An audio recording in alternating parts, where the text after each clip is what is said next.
Hello guys, welcome to MV Classes educational channel. This is part 6.2 of programming language. आज के इस lecture में हम बात करेंगे सी लैंग्वेज के बेस्ड प्रोग्राम्स के बारे में। अभी तक इस सीरीज़ के 5 पार्ट आ चुके हैं जिनमें हमने थ्योरी डिस्कस की है। 6th पार्ट में भी थ्योरी ही डिस्कस की है। 6.1 में हमने एक्चुअल जो रन टाइम इन्वायरमेंट है सी के प्रोग्राम्स के लिए उसके बारे में बात की। सिंपल सी प्रोग्राम कैसे रन करते हैं, कमेंट क्या है, हैश इनपुट कैसे यूज़ करते हैं, void main braces, get C H, clear screen etcetera. तो आज के इस लेक्चर में हम बात करेंगे अरिथमेटिक ऑपरेटर के बारे में और कंडीशनल ऑपरेटर के बारे में and point increment and decrement operator के बारे में। तो let's start with the first arithmetic operator. अब फर्स्ट है हमारे पास, अब ये जो हम यहाँ पे लिख रहे हैं इसके है क्या एक्चुअल, ये डिस्कस कर चुके हैं हम, है ना।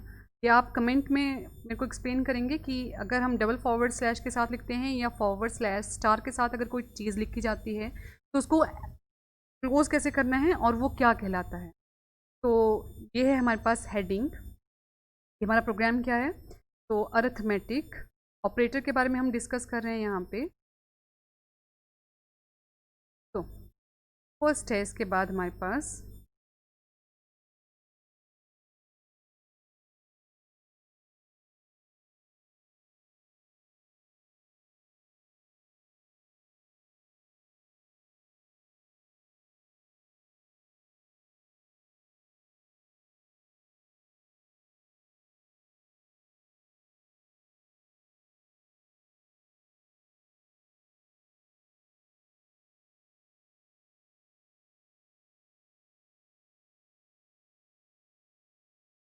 अब हम अरिथमेटिक ऑपरेटर के लिए बना रहे हैं प्रोग्राम। तो जो भी मैं लॉजिक बनाऊंगी उसके आंसर आप दी हुई वैल्यूज़ के अकॉर्डिंग पहले खुद निकालेंगे, फिर आंसर हम जब ये रन करेगा तब आप इसको चेक करेंगे कि आपके आंसर और जो हमारा ये रन टाइम एनवायरनमेंट यहाँ पे शो करेगा वो क्या सेम मैच हो रहे हैं। अगर आपके आंसर कुछ डिफरेंट आते हैं तो ये तो शो सही करेगा यहाँ पे। तो कहाँ पे प्रॉब्लम थी, मतलब आप क्या चीज़ मिस कर गए, फिर उसको फाइंड आउट करना है यहाँ पे। अब हमें पहले वेरिएबल डिक्लेयर कर लेते हैं, तो जिसे हम करते हैं डेटा टाइप इंट के साथ।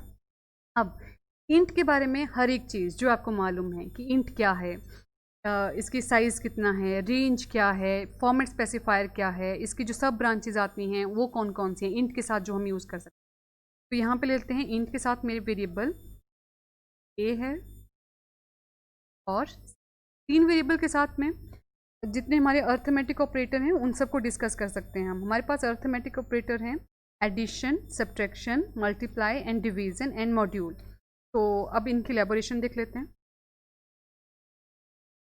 अब पहले हम वैल्यूज़ मांग लेते हैं कि क्या क्या वैल्यूज़ चाहिए हमें। उसके लिए ये क्लियर चीज़ है, प्रिंट एफ में हम वैल्यू लिख लेते हैं।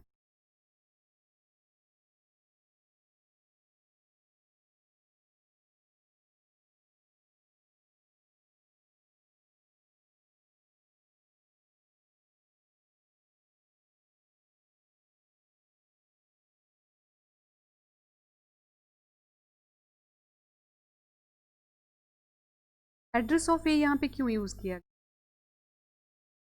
ये बताना आप मेरे कमेंट बॉक्स में। जितने भी मैं क्वेश्चन पूछ रही हूँ इन सब के आंसर आपके पास होने चाहिए।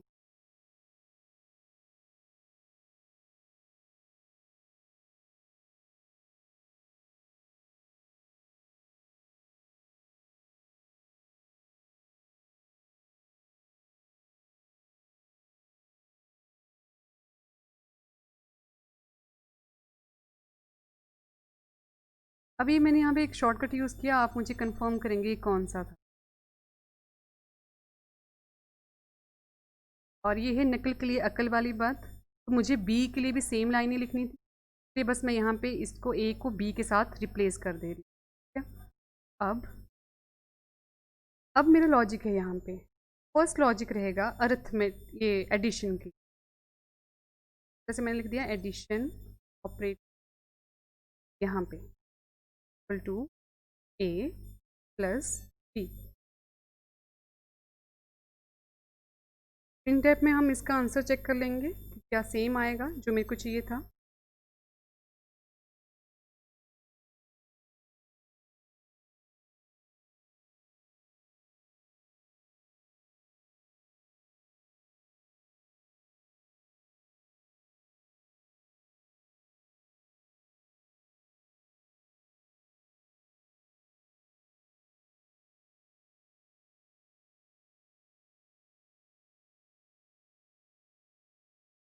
अब मुझे बस, हम ज़रूरी नहीं है कि हम एक साथ पूरा प्रोग्राम लिख लें, मैं एक एक ऑपरेटर लिखूंगी और उसका हम आंसर भी साथ साथ में चेक करते हैं, सिंगल सिंगल ऑपरेटर का आंसर साथ साथ में। क्लियर? अब यहाँ पे मैंने ये जो get C H function use किया, ये क्यों यूज़ किया गया, ये आप क्लैरिफाई करना। फंक्शंस हम ये पार्ट 5th में पढ़ चुके हैं, इनपुट आउटपुट फॉर्मेटेड फंक्शंस में था ये टर्म हमारे पास। और यहाँ पे मैं ऑपरेटर यूज़ करूँगी, या ये जो हम, अब मैं यहाँ पे एक सिंबल लगाऊंगी, उसका मेरे को बताना आप कि ये किस लिए यूज़ किया गया होगा। ठीक है, अब हम इसको कंपाइल करते हैं, तो कंपाइल का आप मेरे को शॉर्टकट बताएंगे और रन करने का भी शॉर्ट, तो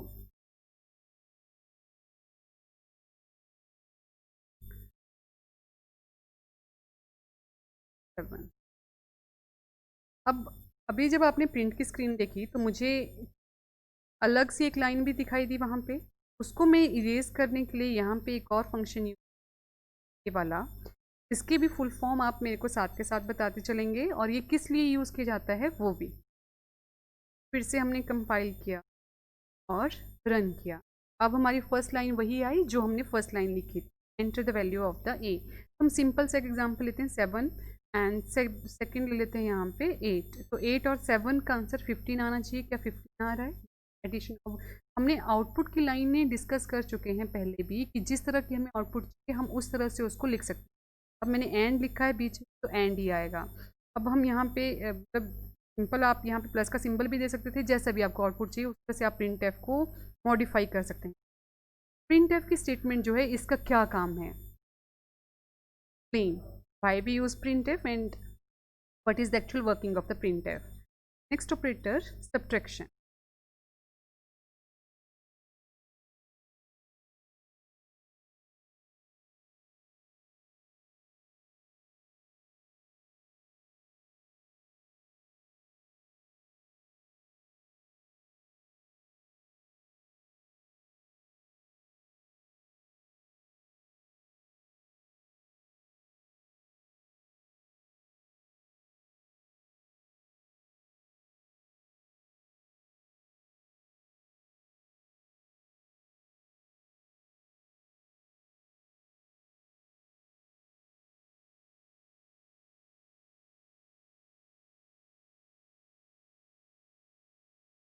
अगर किसी को स्पेलिंग्स में लग रहा होगा कि मैंने सब्ट्रैक्शन सब्सट्रैक्शन लिख दिया ऊपर, तो उसकी कोई दिक्कत नहीं आती है ना। तो ये भी चीज़ एक्सप्लेन करने वाली है। फिर से मैंने शुरू में पूछा था कि डबल फॉरवर्ड स्लैश के साथ जो मैंने चीज़ लिखी है ये क्या है यहाँ पे, और जो इतने सारे स्पेसेस हम दे रहे हैं ये क्या रीड आउट करता है कंपाइलर की? नहीं करता। तो ये हो गया सब्ट्रैक्शन के साथ, तो भी साथ के साथ ही रन कर लेते हैं। फिर कंपाइल किया और फिर से हमने रन कर दिया। अब वैल्यूज़ दे रहे हैं हम 5 एंड 4, ये है यूजर डिफाइंड वैल्यू, हर बार चेंज होती रही। सब्ट्रैक्शन के साथ ये हो गया, और जब हमने माइनस किया, अब देखो यहाँ पे न्यू लाइन और सब्ट्रैक्शन के बीच देखो एक एक का स्पेस था। आंसर में आपने देखा ये चीज़, जब आंसर आया तो वहाँ पे एडिशन से थोड़ा सा हट के था, देख रहे हो सब्ट्रैक्शन यहाँ पे एक स्पेस है वहाँ पे। तो जितने स्पेसेस आप दोगे प्रिंटफ के साथ उतने ही स्पेसेस वो आपको एक्चुअल में आउटपुट में भी दिखाएगा।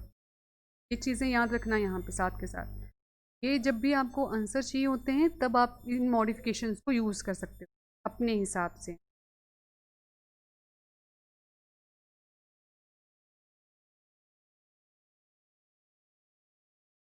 लिख लेते हैं हम मल्टीप्लाई के लिए,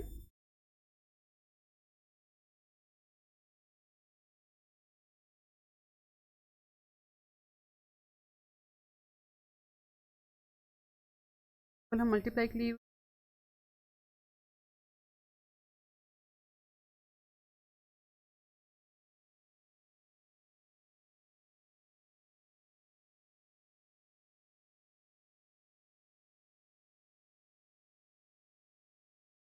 बाकियों के साथ। नेक्स्ट है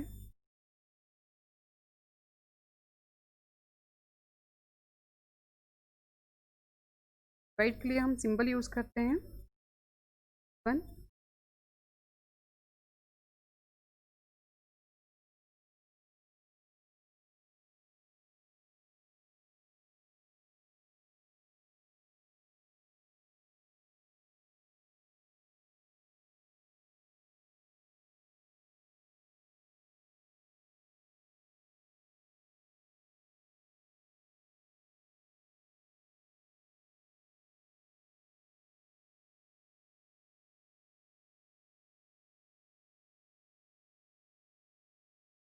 और लास्ट वन था मॉड्यूल।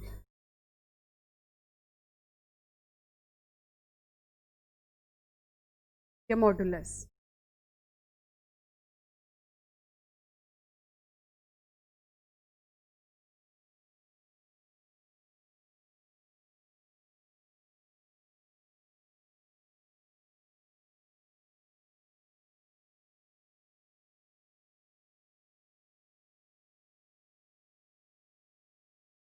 मॉडुलस से रिमाइंडर आता था हमें, यहाँ पे हम रिमाइंडर ऑफ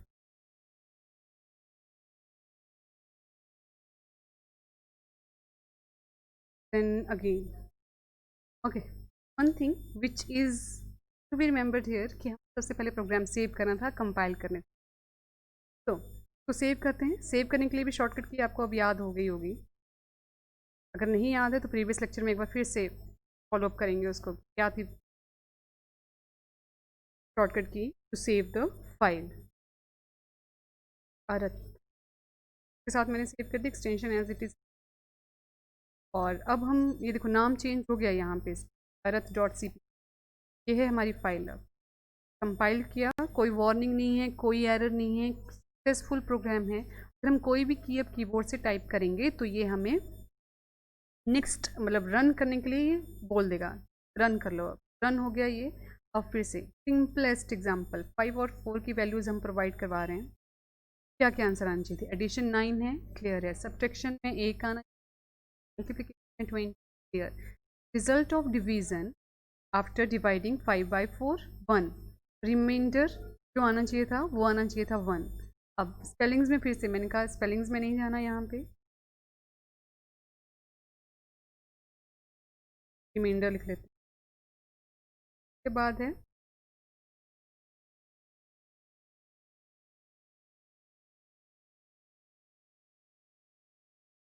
फिर से इसको सेव कर लेते। सेव करने के लिए Alt F9। अब हर एक काम जो है वो शॉर्टकट की साथ ही हो रहा है। अब मैं बड़ी सी वैल्यू भी दे देती हूँ यहाँ 7 के साथ कर। 56 को देखो जब 7 के साथ डिवाइड करोगे तो कोई रिमाइंडर नहीं है, क्योंकि फुल्ली वो डिवाइड करता है। यहाँ पे 8 आ गया। ओके, अब एक और क्वेश्चन यहाँ यहीं पे आपके लिए। Alt F9 मैंने कंपाइल किया, रन किया। 7 है एक वैल्यू, और एक वैल्यू दे दी मैंने 3 यहाँ पे। अब जो जब डिवाइड किया तो 7 को जब हम 3 से डिवाइड करते हैं तो उसका आंसर कुछ और आना चाहिए था। यहाँ पे 2 ही क्यों आया? ये भी क्वेश्चन है आप ही के लिए, क्यों यहीं पे 2 ही आंसर आया? रिमाइंडर तो ठीक, कोई बात नहीं, लेकिन मेरे को डिवीज़न के केस में आंसर चाहिए कि 7 को जब आपने 3 के साथ डिवाइड किया तो ये 2 ही क्यों आया यहाँ पे। ये हो गया हमारे पास अरिथमेटिक ऑपरेटर। अब नेक्स्ट ऑपरेटर के ऊपर चलते हैं। तो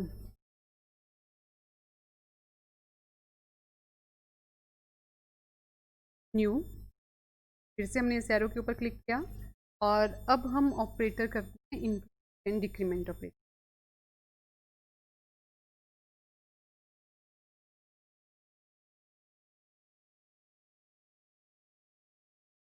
सेव कर लेते हैं साथ के साथ ही। अब जब आप सेव करते हो किसी भी प्रोग्राम को तो नाम ऐसा ही देना हमेशा जिसको आप इजीली सेकंड टाइम जो है वो लोकेट कर पाएँ कि आपने किस नाम से सेव, या इस नाम का अगर कोई प्रोग्राम है तो वो क्या काम कर रहा हो। मेरे लिए ये है तो डिक्रीमेंट, मैंने इस तरह से सेव हो गया। अब यहाँ पे बस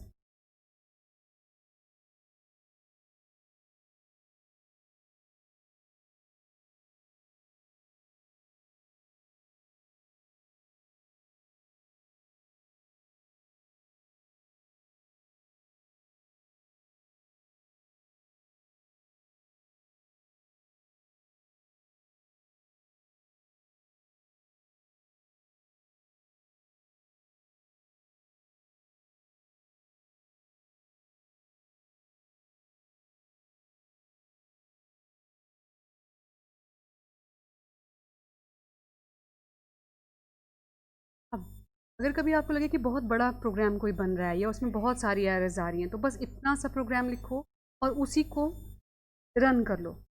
ठीक, अगर इसमें कोई एरर नहीं है दैट मीन्स आपके जो प्रोग्राम की लिंकिंग है या अपलोडिंग है या लोडर जो कनेक्शन में है वो सारे सही स्टेप। वैसे तो हमने पहले भी प्रोग्राम किया तो सब सही है, लेकिन जनरली बस आपके लिए एक एग्जांपल कि इस तरह से भी हम प्रोग्राम को शुरू कर सकते हैं। इनिशियलाइजेशन ऑफ द प्रोग्राम इस तरह से भी की जा सकती है। तो मैंने रन कर दिया। अब देखो कोई एरर नहीं है, क्लियर है। आउटपुट कोई नहीं आएगी, क्यों नहीं आई? क्योंकि कुछ था ही नहीं। अब आउटपुट क्यों नहीं आई? क्योंकि मैंने प्रिंट एफ यूज़ ही नहीं किया है। प्रिंट एफ में जो चीज़ होती है वही आउटपुट में दिखती है ना हमें। ओके, तो अब चलते हैं हम इंक्रीमेंट एंड डिक्रीमेंट ऑपरेटर के।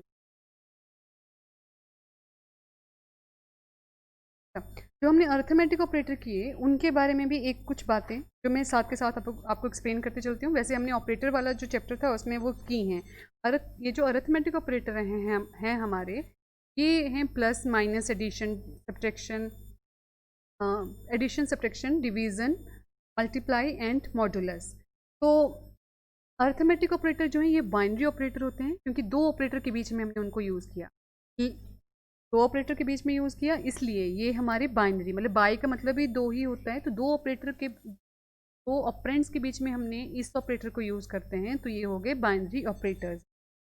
अब ऑपरेंड और ऑपरेटर भी हम डिस्कस कर चुके हैं प्रीवियस लेक्चर में। जैसे ए प्लस बी था, तो ए और बी जो है हमारे ऑपरेंड्स हैं, और ऑपरेटर जो हो गया वो हो गया एडिशन का सिंबल बीच में। ठीक है। अब इनमें भी अगर हम प्रेसिडेंस ऑर्डर की बात करते हैं अर्थमेटिक ऑपरेटर में, तो सबसे पहले जो प्रेसिडेंस ऑर्डर में टॉप लेवल के ऊपर आता है वो आता है मल्टीप्लाई का सिंबल, फिर आता है डिवीज़न का सिंबल, देन मॉडुलस का, और इसकी एसोसिएटिविटी होती है लेफ़्ट टू राइट।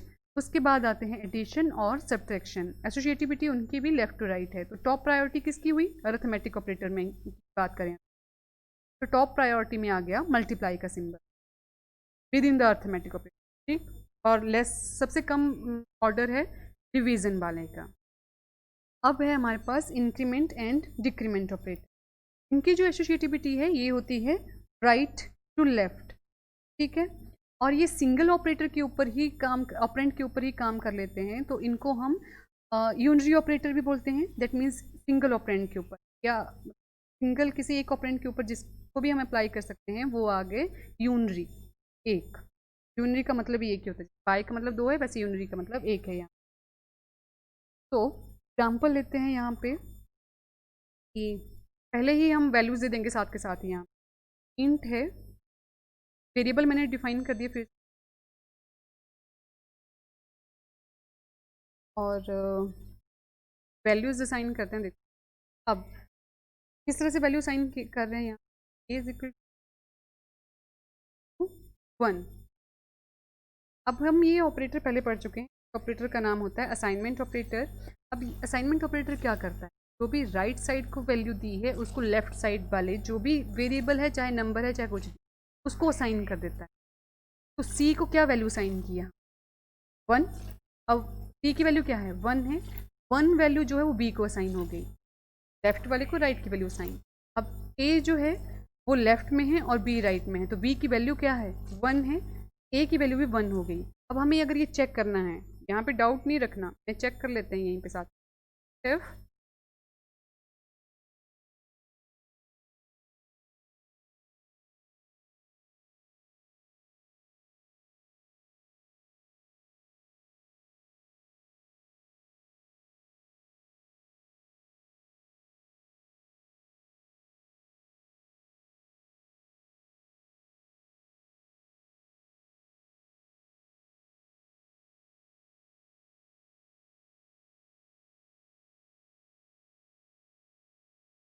यहाँ पे ए बी सी है, इसलिए ए बी इज इक्वल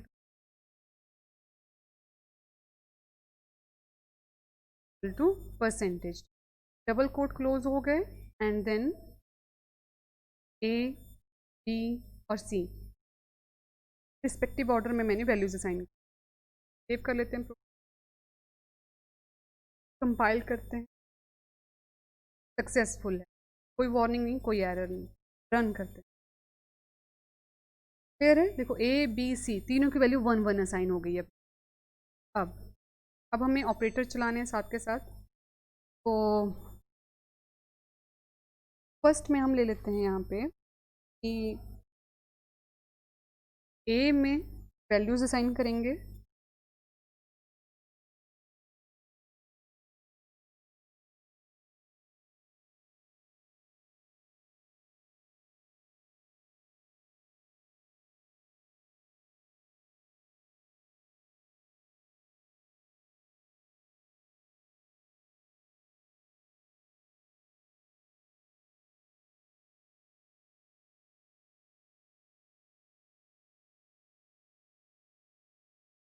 ए की वैल्यू। इसको कंपाइल कर लेते हैं, ऑल्ट F। अब रन करने से पहले आपको इसकी वैल्यूज़ पता होनी चाहिए, ए के पास अब क्या स्टोर। पॉज कर लो चाहे यहीं पे, और आंसर चेक करना आप साथ के साथ। देखो ए में 4 है, अब वो 4 क्यों आया यहाँ पे, यहाँ न्यू लाइन ऑपरेटर।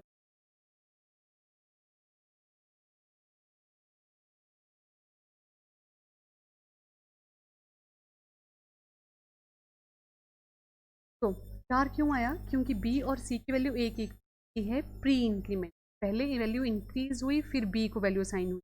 सी के केस में भी जो सी की वैल्यू थी वो पहले ए के साथ इंक्रीज हुई, फिर सी को असाइन हुई, फिर ये जो ऑपरेटर हमारा लगा है, अरिथमेटिक ऑपरेटर लगा है बीच में। लेकिन ये जो प्लस प्लस साथ साथ में जुड़े हैं, ये हैं इंक्रीमेंट ऑपरेटर यहाँ पे। तो पहले इंक्रीमेंट ऑपरेटर ने बी की वैल्यू को इंक्रीज किया, फिर वैल्यू असाइन हो गई बी को एक के साथ इंक्रीज। सी की भी सेम फॉर्मेट में एक के साथ इंक्रीज हुई, फिर सी को वैल्यू असाइन हुई, और फिर इन दोनों का एडिशन हुआ, तो एक इनिशियल वैल्यू थी बी और सी, एक एक जो है वो एक के साथ इंक्रीज हुआ, तो बी में भी 2 असाइन हो गया, सी में भी 2 असाइन हो गया। अब 2 + 2 जो है वो असाइन हो गए 4 होके ए को। ए में जो वैल्यू स्टोर हुई अब वो हो गई 4। अब इसी में अगर चेक करना है आपको कि बी और सी की वैल्यू क्या सच में 2 थी कि नहीं थी, तो यहीं पे दे लेते comma, B is equal to C comma A is equal.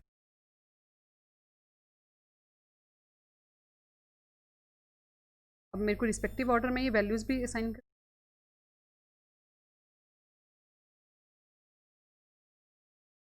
Clear है इसी तरह से।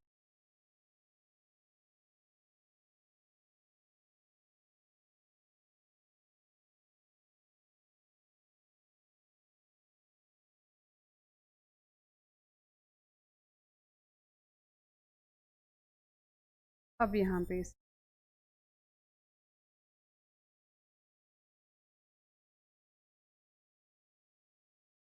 तो इसके ऊपर बहुत सारे क्वेश्चन हो सकते हैं किसी भी तरह से, बस आपको अगर एक बार वो मेथड समझ में आ गया है तो फिर कोई दिक्कत नहीं। अब चलो इसको रन करते हैं, सेम फॉर्मेट, क्या आंसर होगा। चलो आप पहले फिर से यहीं पे पॉज करो और फिर से अपना आंसर क्लैरिफाई करो, फिर चेक करेंगे। फिर कंपाइल करते हैं, फिर से रन करते हैं, ठीक है। अब देखो ए में जो है वो 5 वैल्यू ही रह गई, बी और सी में लेकिन 3 आ गई, उसमें कैसे हुआ होगा। बी की वैल्यू यहाँ तक तो थी 2, यहाँ पे आके भी वो 2 ही रह गई, है ना। अब यहाँ पे क्या हुआ, ये है पोस्ट इंक्रीमेंट बी के केस।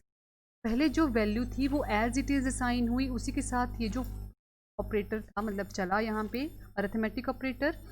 सी की जो थी वो पहले 2 हो गई थी, अब यहाँ पे प्री इंक्रीमेंट लगा है तो ये 3 हो गई, 3 + 2 5 होके यहाँ असाइन हो गए, जो वैल्यू यहाँ पे आ गई। अब बी का जो है वो क्या क्या है पोस्ट इंक्रीमेंट के केस में, कि पहले वैल्यू यूज़ हो जाती है, फिर जो है वो इंक्रीज़ होती है एक के साथ, इसलिए ये पहले वैल्यू यूज़ हो गई, उसके बाद इसने एक के साथ इंक्रीज़ किया, इसलिए बी यहाँ पे 3 आया है आपके पास, ठीक है। इसी तरह से फिर से एक और कर लेते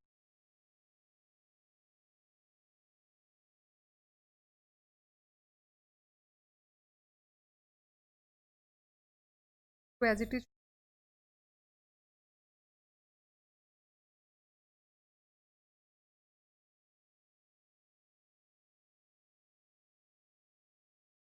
अब क्लियर है ये वाला, फिर से कि बी की वैल्यू अब आपके पास 3 ही थी, सी की वैल्यू भी 3 थी, लेकिन ये प्री इंक्रीमेंट है, मतलब पहले डिक्रीजमेंट है, तो पहले डिक्रीज हुई एक के साथ, फिर सी को वैल्यू असाइन हुई, अब जो वैल्यू असाइन हुई है उसके ऊपर ये प्लस ऑपरेटर चला, और दोनों में ऑपरेटर को अप्लाई करके जो वैल्यू फाइनल बनी वो ए को असाइन कर, तो सी में 2 हैं, बी में 3 हैं, दैट मीन इसीलिए वहाँ पे आंसर जो है वो आपके पास 5 आया। फिर से नेक्स्ट और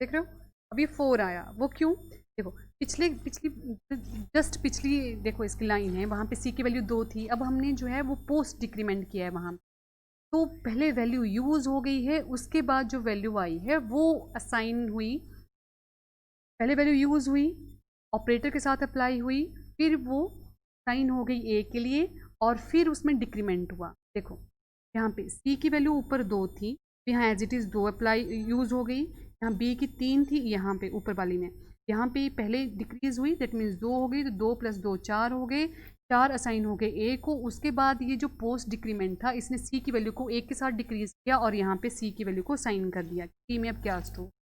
ठीक है, फिर से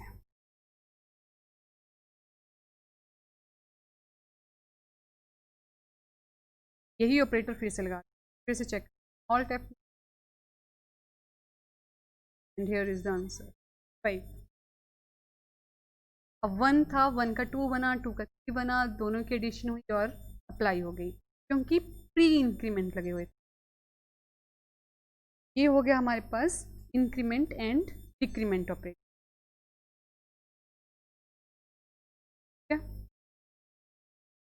अब नेक्स्ट लगा यूज करते हैं एक और कंडीशनल ऑपरेटर का एक एग्जांपल ले लेते हैं।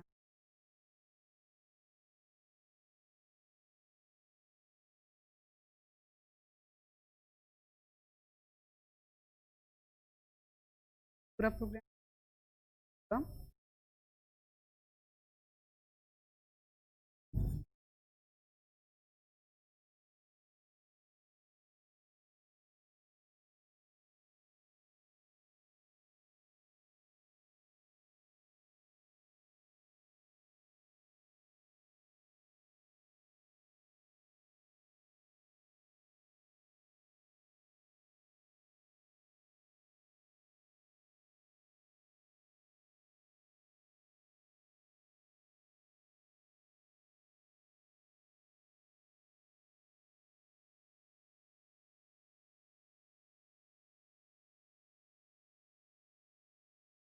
यहाँ पे ये चीज़ ध्यान देना कि अलाइनमेंट ऑफ द प्रोग्राम जो है वो इम्पॉर्टेंट।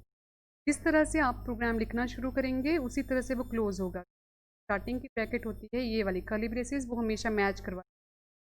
आगे जो हम प्रोग्राम करेंगे लूपिंग में करेंगे या कोई भी और प्रोग्राम रहेगा तो प्रोग्राम लंबा होता जाता है, तो ये जितनी ओपन होती है ये वाली ब्रेसेस उतनी ही क्लोज करनी पड़ती है। अब किसी में भी एक भी अगर चीज़ आगे पीछे करते हो तो बहुत सारी एरर्स रहती हैं। ठीक है, अब हमारा ऑपरेटर है, इसी को फिर से सेव कर लेते हैं अपना प्रोग्राम लिखने के बाद। तो ये हमारा ऑपरेटर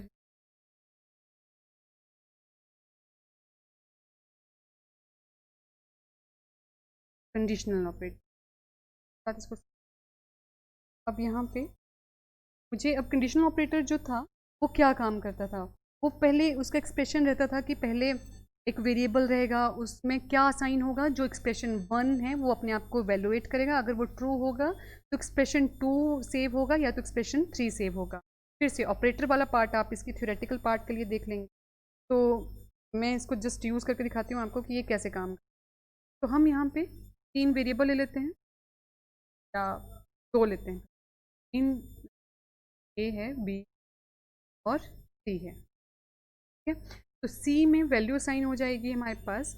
अब साइन क्या होगी, पहले हमें वैल्यूज़ देनी भी तो है, तो ए में दे देते हैं हम 7, बी में वैल्यू साइन कर देते हैं। मेरे को क्या करना है यहाँ पे चेक कि 7 और 4 में से बड़ा क्या है, किसके लिए हम प्रोग्राम बना रहे हैं। तो उसके लिए लॉजिक जब बनेगा तो सी जो वेरिएबल है उसमें आंसर स्टोर, ऑपरेटर किसके ऊपर लगेगा, ए और बी के ऊपर। तो ये हमने कंडीशन लगा दी कि क्या ए जो है वो बी से बड़ा है।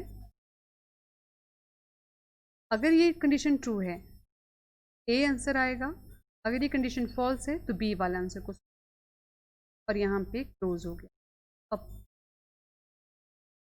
इन टैब में हमने वैल्यूज़ को स्टोर करवा देंगे। वैल्यू क्या स्टोर होगी अब यहाँ पे,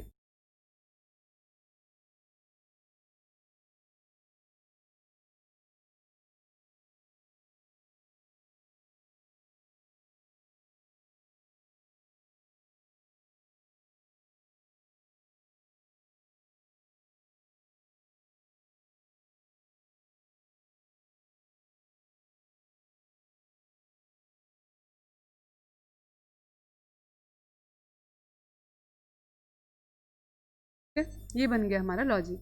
तो यहाँ पे क्या है कि अगर ए जो है वो बी से बड़ा है, ठीक है, अगर कंडीशन ट्रू होती है तो ए आंसर आएगा, अगर कंडीशन फॉल्स होती है तो बी आंसर आएगा। अल्टीमेटली आपके पास आंसर एक ही है, इसके लिए हमने प्रोग्राम बनाया। हमने प्रोग्राम बनाया है ग्रेटर फाइंड आउट करने ए और बी में से।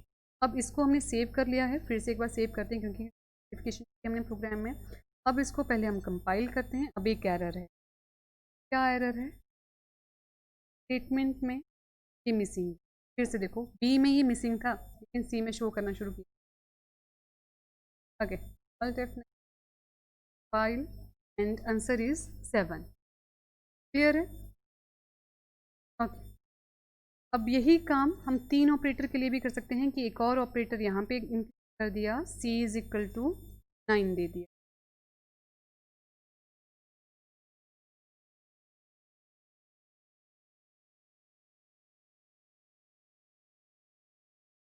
अगर 3 ऑपरेटर के ऊपर हम अप्लाई कर रहे हैं तो हम यहाँ पे और ऑपरेटर वेरिएबल यूज़ करवा लेते हैं। Is equal to A greater than B. वैसे यहाँ पे ये जो मैं पैरेंथेसिस लगाऊंगी इनकी ज़रूरत नहीं है, लेकिन ये हमने अपने समझने के लिए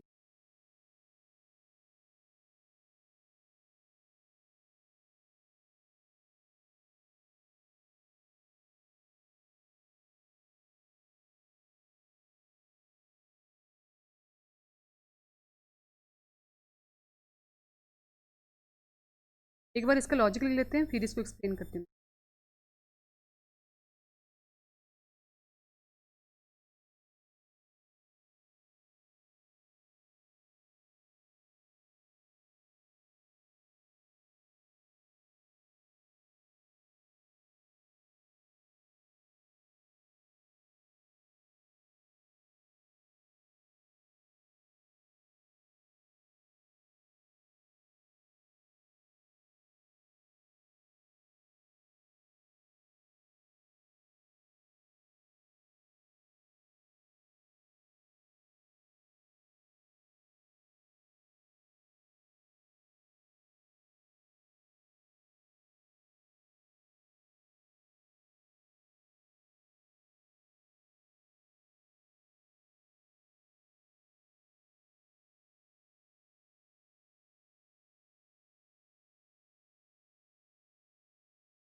और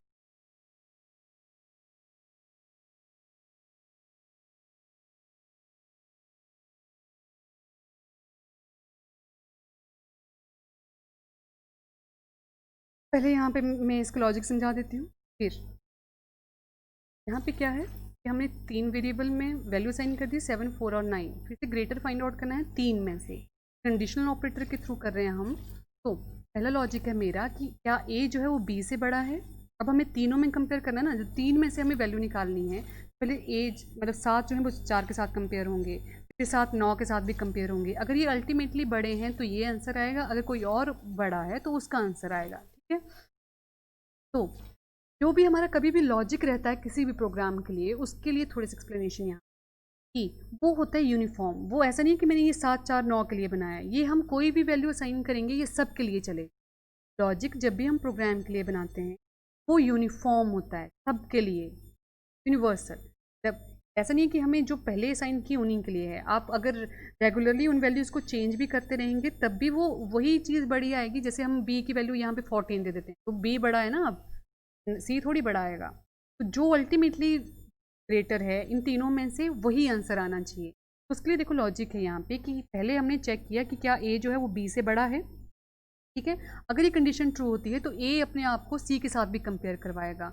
अगर दोनों में ए बड़ा निकल आता है, ए बड़ा है, अदरवाइज सी बड़ा हो गया, क्योंकि ए तो बड़ा था बी से, है ना। अब यहाँ पे अगर सी बड़ा होता है तो उसको कंपैरिजन करने की ज़रूरत नहीं है बी के साथ, क्योंकि अगर ए बड़ा है बी से तो अल्टीमेटली सी भी मतलब ए अगर बी से बड़ा है और ये कंडीशन ट्रू होके यहाँ पे पहुँचता है तो इसको कंपेयर करने की इसलिए ज़रूरत नहीं पड़ी, क्योंकि ए ऑलरेडी बड़ा था। अगर उससे सी बड़ा हो गया तो उसको कंपेयर करने की ज़रूरत नहीं है ना उससे छोटे वाले से। अगर ए से सी बड़ा हो गया, ए से बी बड़ा हो गया, या यहाँ पे हमारे फर्स्ट जो था मतलब उसमें ए जो है वो बड़ा है बी से, है ना। अब यहाँ पे आए तो सी जो है वो बड़ा हो गया, तो ए तो पहले कंपेयर कर चुका था अपने आप को, अब अगर सी बड़ा होता है तो उसको ए से कंपैरिजन करने की इसलिए ज़रूरत नहीं है क्योंकि वो पहले कंपेयर होके आया है। अब सेम पैटर्न, फिर सी बड़ा हो गया, अगर ये कंडीशन यहीं पे फॉल्स हो जाती है हमारी तो इस वाले पार्ट को ये स्किप कर देगा यहाँ तक, इस कोलन के बाद ये यहाँ पे आएगा, तो बी जो है वो सी के साथ कंपेयर करेगा। अब देखो सी को भी ए के साथ कंपेयर करने की जरूरत इसलिए नहीं पड़ी क्योंकि बी और ए आपस में पहले कंपेयर हो चुके थे, अगर ए बड़ा होता तो वो इस पोर्शन के पास आता ही नहीं है ना। अगर इस पोर्शन के पास आया है तो बी कैपिटल है, बड़ा है या ग्रेटर है हमारा ए से, तो अगर अब सी जो है वो बड़ा बन जाता है बी से तो वो अल्टीमेटली ए से भी बड़ा है। वो आप हमने कभी मैथ में भी पढ़ा होगा ना कि A is equal to B, A is equal to B है और B is equal to C है, तो अल्टीमेटली क्या है, ए और सी आपस में इक्वल है ना। उसी तरह से अगर ए बी से बड़ा है और बी सी से बड़ा है तो अल्टीमेटली ए ही बड़ा है। यहाँ पे आ गया आपके पास ई कैपिटल और अदरवाइज इसकी कंडीशन में आ गया सी कैपिटल। अब इसका हम रनिंग फॉर्मेट में इसको चेक कर लेते हैं एक बार। तो फाइल किया, कोई एरर नहीं, कोई भी वार्निंग नहीं आई, रन कर लेते हैं। देखो 9 आंसर है, क्लियर है। अब इसका एक बार और डेमोन्स्ट्रेशन देख लेते हैं। हम जो है वो वैल्यू यूजर डिफाइन लेते हैं।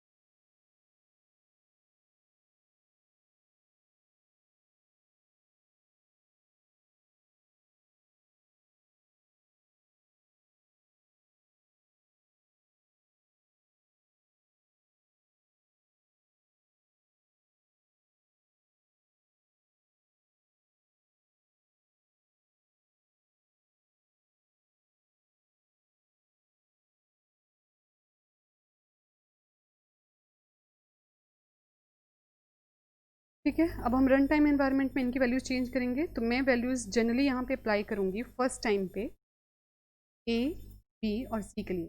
फर्स्ट होगा 1 2, इसी सीक्वेंस में आगे पीछे करेंगे इसको। बी की 1 होगी, फिर सी होगी और ए की। अल्टीमेटली जो हमारे पास आंसर आना चाहिए वो एक ही रहे। सेव कर लेते हैं, फिर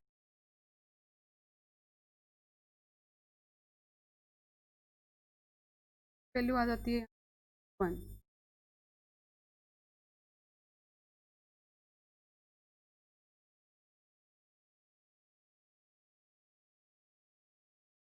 यहाँ पे भी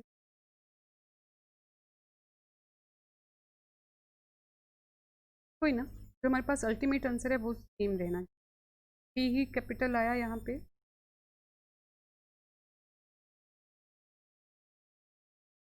फाइल यहाँ पे आ गई, ए की वैल्यू आ गई। अब हमारे पास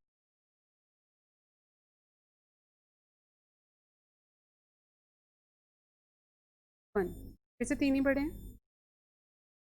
हमारा लॉजिक क्लियर।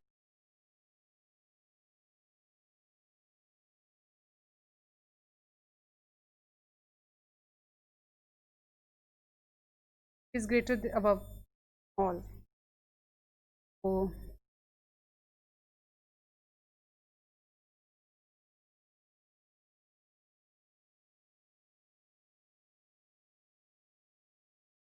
ये था हमारा आज का lecture. For watching this and follow me on the Instagram. अगर आप फर्स्ट टाइम इस लेक्चर को देख रहे हैं तो हमारे चैनल को सब्सक्राइब जरूर कीजिए। And for watching the lecture, stay home, stay safe, stay happy. God bless you all.